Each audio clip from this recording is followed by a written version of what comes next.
বন্ধুরা, তোমরা সবাই কেমন আছো? আশা করি ভালো আছো, সুস্থ আছো। তো আমিও ভালো আছি। মৌসুমি অফিসিয়াল চ্যানেলে তোমাদের সবাইকে স্বাগত জানিয়ে আজকে চলে এলাম সবজি কাটছি শেয়ার করতে। তো দেখো, আমি এখন কাটছি বাঁধাকপি।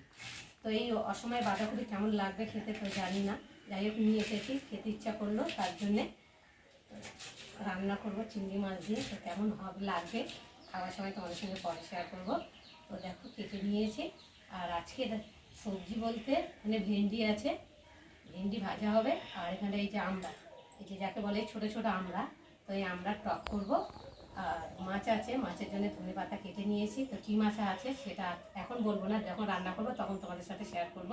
আর এখানটা রয়েছে ভেন্ডি, আর এখানে পেঁয়াজ, টমেটো আর আদা ছাড়িয়ে রেখেছি, মশলা করবো। এখন মশলা হয়নি যেহেতু, তো এই কাটাকুটি করে নিয়ে সবজিটা বাটবো। আর উপরে তো ভাত বসিয়ে দিয়েছি, আর ভাত তো হতে বেশি সময় লাগে না, তার জন্য ভাতটা বসিয়ে দিয়ে আর এদিকে কাটাকুটি করে নিচ্ছি। দেখো এক থালা হয়ে গেছে। আর এখনকার বাঁধাকপি তো কেমন লাগছে, গ্যাস গ্যাস কাটছি যেন কেমন একটা লাগছে, গ্যাস গ্যাস গ্যাস গ্যাস করছে। যাই হোক, একটু সেদ্ধ করে নিলে জলটা ফেলে দিতে হবে, তাহলে খেতে ভালো লাগবে। আর না সেদ্ধ করলে তো কেমন যেন গ্যাস গ্যাস গ্যাস গ্যাস করবে। আর দেখো, কপির যে ডান্ডিটা ভেতরে থাকে সেটাকে আমি সরু সরু করে কেটে দেবো। আর এখন এখন অসময় সিজন না, তার জন্যে কপি এখন বিশাল দাম, 50 টাকা কেজি। আর যে কপি অসময় যখন খুব হয় তখন সে কপি কত 10 টাকা, 5 টাকা, 15 টাকা, তাই লোক খেতে যায় না। আর যখন না পায় তখন খাওয়ার জন্যে মনে লোভ হয়, বাঁধাকপি খাই, বাঁধাকপি খাই, এটাই তো হয়, তাই না? যখন যে জিনিসটা প্রচুর হয় তখন সেই জিনিসটা খেতে কোনো ভালো লাগে না, যেটা যখন পাওয়া যায় না অসময় তখন সেটা খেতে ভালো লাগে। তো দেখো, আমি কেটে রেডি করে নিলাম, কাটাকুটি করলাম, করে চলে এলাম। ভাত হয়ে গেছে, ভাতটা নামিয়ে নিয়েছি। আর এই যে ভেন্ডি ভাজা বসিয়েছি,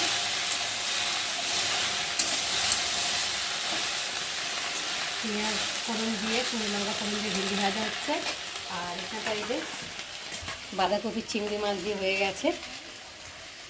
আর এখানটা এই যে রয়েছে পাবদা মাছ, নুন হলুদ মাখিয়ে রেখে দিয়েছি। আজকে পাবদা মাছ সর্ষে বাটা দিয়ে করবো। আর এই যে সর্ষে বেটে নিয়েছি, সর্ষে আর পোস্ত আছে এর মধ্যে। ভেন্ডিটাকে আগে ভেজে নিই, তারপর তোমাদের সাথে পাবদা মাছের রেসিপি শেয়ার করবো। ভেন্ডি ভাজা হয়ে গেছে, চাটনি ফাটনি সব করে রেডি করে নিয়েছি। আর শেষে এখন মাছের তরকারিটাকে বানাবো। তো চলো, কড়াতে তেল দিয়েছি, আর এখন একে একে মাছগুলো দিয়ে ভালো করে ভেজে নেব। তোমরা দেখলে একটা মাছ দেওয়ার সঙ্গে সঙ্গে তেল এমন জোরে ছিটকে এসে পড়লো, গায়ে লেগেছে। তো চলো, এখন এই 3 পিস করে দিয়ে ভাজবো। আর একটু দূর থেকে মানে উল্টাই, কেননা আবার যদি পরে জ্বালা করছে। এখন মাছটা ভীষণ বাজে মাছ, দেখো সরবর সরবর করছে।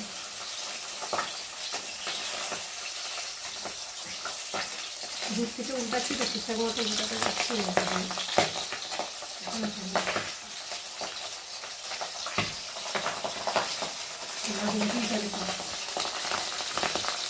চলো মাছগুলো ভেজে নিই। তো বন্ধুরা, মাছগুলো ভেজে তুলে নিয়েছি। আর এখন কড়াতে তেল দিয়েছি, তেলটা গরম হয়ে গেছে। আর এখন আমি ফোড়নে দেবো কালো জিরে ফোড়ন।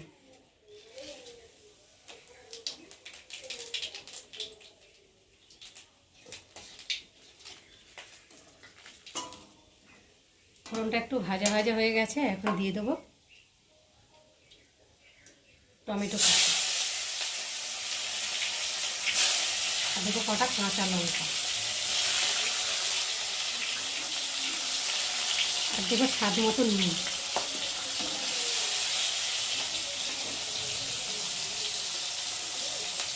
হলুদ দিয়ে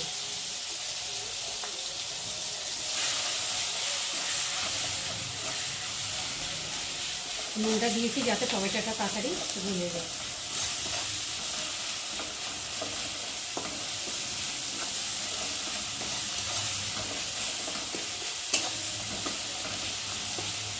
ঠান্ডা টমেটোগুলো এত শক্ত,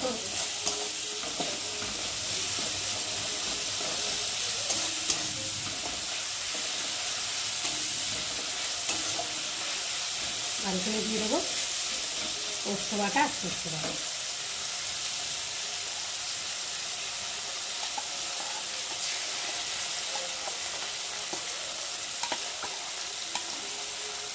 আর যেটুকু লেগে আছে তখন জল দেবো, বাটি ধুয়ে জল দেবো, অনেকটা নিয়ে দেবো।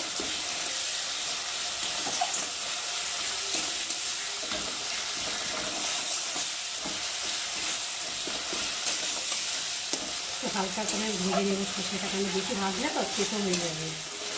আমি যদি সর্ষে দিয়ে বেশি ভাজবো। একটু টমেটোটাও গলে গেছে।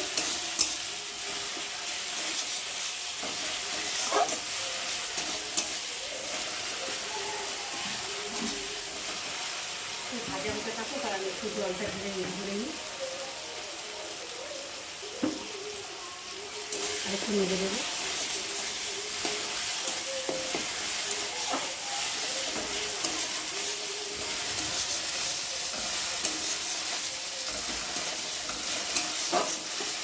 তাহলে একটু ভাজা ভাজা হয়ে গেছে, আর এখন আমি জল দেবো।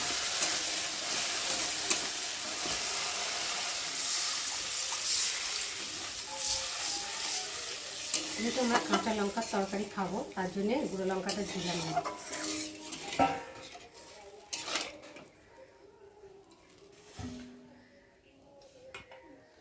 আর এখন একবার একে একে মাছগুলোকে দিয়ে দেবো।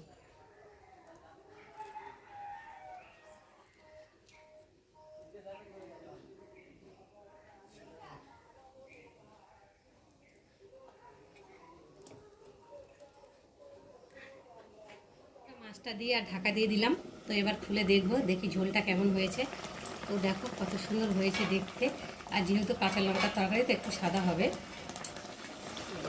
সুন্দর লাগবে দেখতে।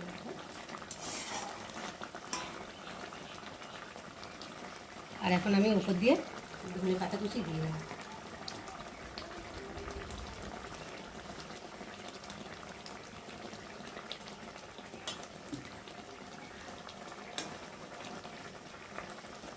তো বন্ধুরা, আজকে আমার পাবদা মাছের রেসিপি কেমন লাগলো তোমরা কিন্তু অবশ্যই কমেন্ট করবে।